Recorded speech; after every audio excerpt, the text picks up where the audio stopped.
ఏముంటాయి అరణ్యంలో? సింహాలు ఉంటాయి, పులులు ఉంటాయి, నక్కలు ఉంటాయి, తోడేళ్ళు ఉంటాయి, ఎలుగుబంట్లు ఉంటాయి. ఏముంటాయి ఇంకా? అరణ్యం లోపలికి తీసుకెళ్ళాడు. ఎక్కడ తీసుకెళ్ళాడు? లోపలికి తీసుకెళ్ళాడు. సాయంకాలం పూట తీసుకుపోయి ఒక చెట్టు కట్టేశాడు. ఎవరిని? ఏం పేరంటే సాక్షి అరోరా. అంతేనా? కరెక్టేనా? ఏం పేరు? సాక్షి అరోరా. Okay, correct. కనుక చెట్టు కట్టేసి నేను వెళ్ళిపోతున్నా, మీ యేసయ్య నిన్ను కాపాడుతాడు. భయం వేస్తా లేదా? చెప్పాలి. భయం వేసింది కదా? చాలా భయం వేసింది. వాళ్ళు వెళ్ళిపోయాడు. మనం వెళ్ళిపోతే చీకటి పడిపోయింది, రాత్రి అయిపోయింది. ఇక మొత్తం అన్నీ వచ్చేసినాయి. ఏమొచ్చేసినాయి? సింహాలు, పులులు అన్నీ వచ్చేసినాయి. వచ్చేసి ఇక మనం తినేసేయాల వస్తుంది దగ్గరికి, కానీ రావట్లేదు.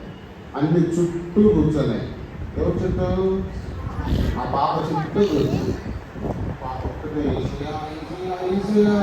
ఏసైనా ప్రార్థన చేసుకుంటా ఉంటే ఆ పాప చుట్టూ వెలుగు ప్రకాశించింది. ఏం ప్రకాశించి చెప్పండి? వెలుగు ప్రకాశించింది. ఆ వెలుగు దాటి ఇక రావట్లేదు. సింహాలు వచ్చినాయి, తోడేళ్ళు వచ్చినాయి, నక్కలు వచ్చినాయి, అన్నీ వచ్చినాయి. అక్కడ గురించి రావట్లేదు. తెల్లారైపోయింది. వాళ్ళ నాన్న వచ్చాడు. అసలు ఉందా, తినేసి చచ్చిపోయిందో చూద్దాను. వాళ్ళ నాన్న వస్తే అమ్మాయి అంతే ఉంది. వాళ్ళ నాన్న అడిగాడు.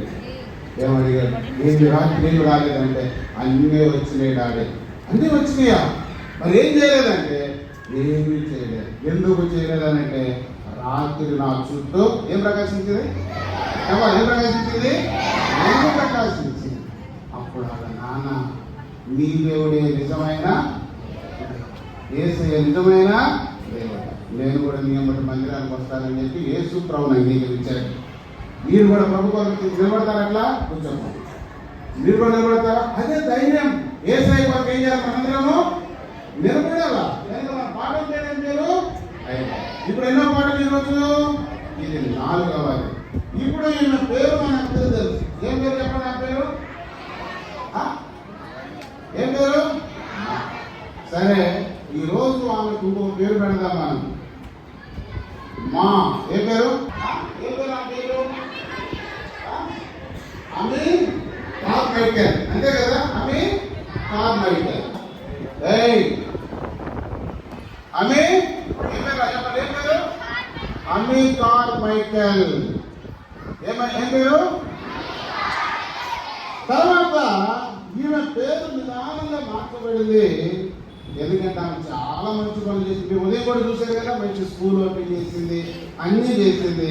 దేవుని కొరకు చాలా పేదవాళ్ళంటే ఆమెకు చాలా ఇష్టం. ఎవరంటే ఇష్టమో? పేదవాళ్ళంటే ఆమెకు చాలా ఇష్టం. ఎందుకంటే యేసయ్య కూడా పేదవాళ్ళు బాగా ప్రేమించాడు. ఎవరు ప్రేమించాడు? యేసయ్య. యేసు ప్రభువు ఒక మాట చెప్పాడు. చెప్పండి. పేదలైన మీరు ధన్యులు. కానీ ఎవరైతే పేదలు ఉంటారో మీరు ఏం బాధపడద్దు. రెండవది చెప్పండి అందరూ నాకు. పేదలను కనికరించువాడు యెహోవాకు అప్పించువాడు. అందుకే ఈ యొక్క ఆమె ఏం చేస్తుంది అంటే పేదలైన వారికి, పిల్లలకు, పెద్దోళ్లకు హెల్ప్ చేయాలా, సహాయం చేయాలా.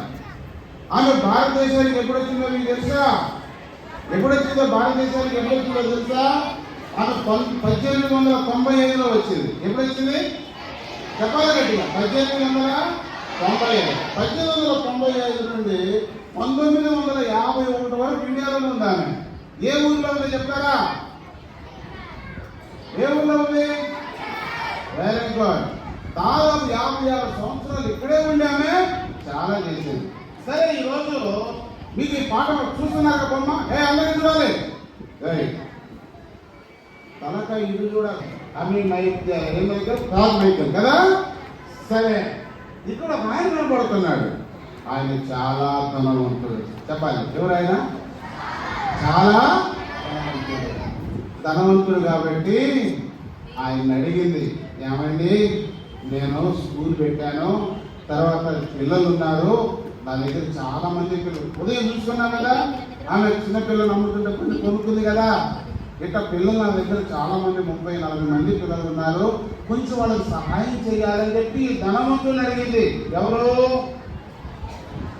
వెరీ గుడ్, ఎవరు అమ్మి అడిగితే ధనవంతుడు డబ్బున్నవాడు కదా, సరేలే అని ఇవ్వద్దు. కానీ పీనాసుడు ఎవరు చెప్పాలి గట్టిగా, పీనాసుడు డబ్బుంది కానీ ఇచ్చే స్వభావం అతనికి లేదు. అతను అన్నాడు నేను మీరు అన్నాడు. ఎవరైనా ఆపదలో ఉంటే మనం ఇయ్యాల వద్దా? చెప్పాలి గట్టిగా. ఎవరైనా కష్టంలో ఉంటే ఇయ్యాల వద్దా? ఎవరైనా ఆకలితో ఉంటే వాళ్ళకి భోజనం పెట్టాలా వద్దా? ఎవరైనా సహాయం కావాలంటే వాళ్ళకి సహాయం చేయాలా వద్దా? అందుకే బైబిల్లో చాలా మాటలు రాయబడి ఉన్నాయి. సరే, ఇప్పుడు నేను వాక్యంలో కొన్ని రిఫరెన్స్లు చెప్తాను. ఇప్పుడు ఈ వ్యక్తి ఈయనన్నాడు. ఏమన్నాడు ఇతడు? ఈయనన్నాడు. అయితే ఈమెకు డబ్బులు కావాలి. ఎంత కావాలి అర్థమైందా? దాదాపు 100 పౌండ్స్. ఎన్ని కావాలి? 100 పౌండ్లు డబ్బు కావాలి. ఇతను ఏమన్నాడు? చెప్పండి, ఇతను ఏమన్నాడు? ఈయనంటే చెప్పండి అందరూ నాకు, పరలోకమందు